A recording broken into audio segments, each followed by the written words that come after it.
कभी कभी हमें वो चीज़ें दिखती है जो हमारी आंखों से छुपी होती है, और कभी कभी वो चीज़ें हमें हमारी आंखों के सामने ही मिल जाती हैं, पर हम उन्हें देख नहीं पाते। पर जब वो चीज़ें हमें दिखती है तो फिर हमें समझ में आता है कि कुछ जगहें, कुछ लोग, कुछ चीज़ें कभी नहीं बदलते। ऐसी ही एक जगह है जहाँ पवन चक्कियाँ खड़ी है। यह कहानी है एक छोटे से गांव की है, जहाँ दूर दूर तक सिर्फ पवन चक्कियाँ दिखाई देती है। ये गांव शांत है, लेकिन इस गांव के बारे में एक अजीब बात है। यहाँ के लोग रात के समय पवन चक्कियों के पास जाने से डरते थे। विक्रम नाम का एक युवक था जो शहर से गांव आया था। उसने सुना था कि इस गांव के लोग पवन चक्कियों के पास जाने से डरते हैं। वह ये जानने के लिए उत्सुक था कि आखिर ऐसा क्यों था। विक्रम ने गांव के बुजुर्गों से सुना था कि एक समय कई साल पहले यहाँ एक अजीब घटना घटी थी। एक औरत जिसका नाम राधा था अपनी छोटी सी बेटी के साथ इस गांव में आई थी। राधा और उसकी बेटी के पास जो भी था वह पवन चक्कियों के पास खो गया था। किसी ने भी उन्हें मदद नहीं दी, क्योंकि उन दिनों गांव में सूखा था। लोग खुद को बचाने में लगे थे। राधा और उसकी बेटी को न तो खाना मिला न पानी।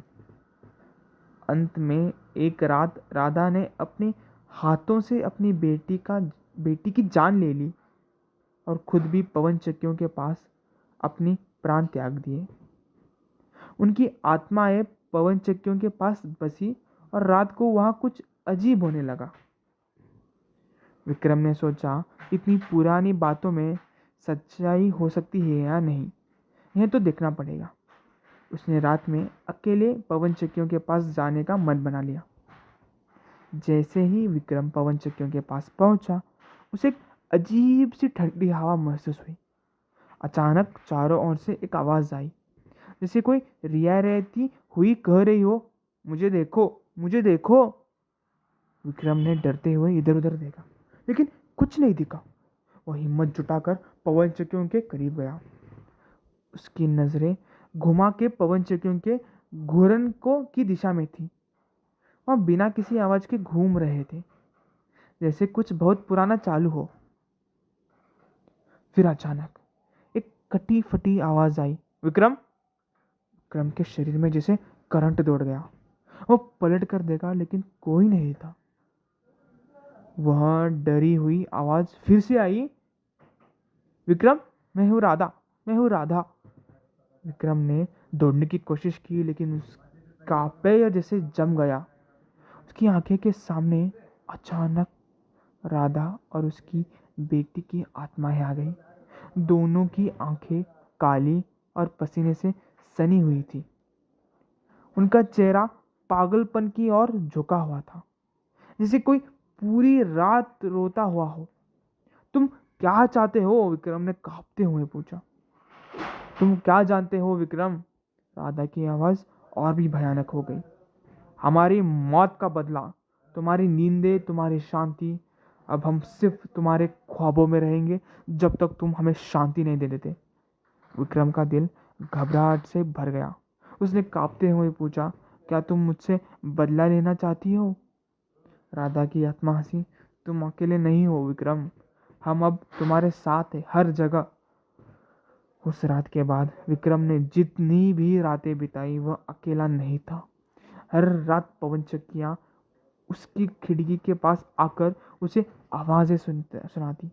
वह रात को सो नहीं पाता था, क्योंकि हर बार जब वो आंखें बंद करता, राधा और उसकी बेटी की भयावह छायाएं उसकी आंखों के सामने होती। हर सुबह विक्रम परेशान और थका थका सा दिखाई देता, लेकिन फिर भी उसने किसी से कुछ नहीं कहा। उसे डर था कि लोग उसे पागल समझेंगे। लेकिन एक दिन उसने हिम्मत जुटाई और गांव के बुजुर्गों से फिर से पूछा, क्या यही वो जगह है? विक्रम ने पूछा। गांव के बुजुर्ग ने धीरे से कहा, हाँ विक्रम, अब तुम समझ में आया होगा कि राधा और उसकी बेटी की आत्माएं पवन चक्कियों के पास है। वो कभी शांति नहीं पाए और जब तक तुम उनको बदला नहीं दोगे वो तुम्हारी पीछा करते रहेंगे। विक्रम ने सोचा, क्या करूं, ये भूतिया दानव मुझे शांति से जीने नहीं देंगे। तभी उसके मन में एक विचार आया। उसने तय किया कि वह राधा और उसकी बेटी की आत्माओं को शांति देगा। वह पवन चक्कियों के पास वापस गया और वहां जाकर उसने राधा की आत्मा से कहा, मैं तुम्हें शांति दूंगा, तुम्हें माफ करूंगा, मैं तुम्हारी दुखों को समझता हूँ, लेकिन अब तुम हमें छोड़ दो। राधा की आत्मा कुछ समय के लिए चुप रही, फिर बोली, क्या तुम सचमुच हमें शांति दे पाओगे?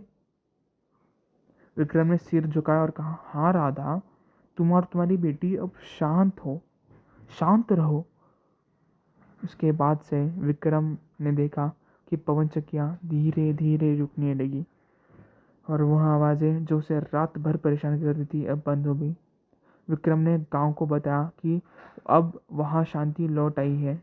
उसने कहा, तुम सभी को अपनी गलतियों का एहसास करना चाहिए और किसी की दुखों को समझना चाहिए।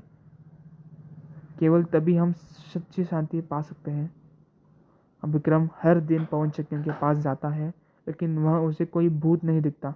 अब वह जानता है कि कभी कभी हमें शांति पाने के लिए दूसरों के दुखों को समझना और उन्हें माफ़ करना ज़रूरी होता है।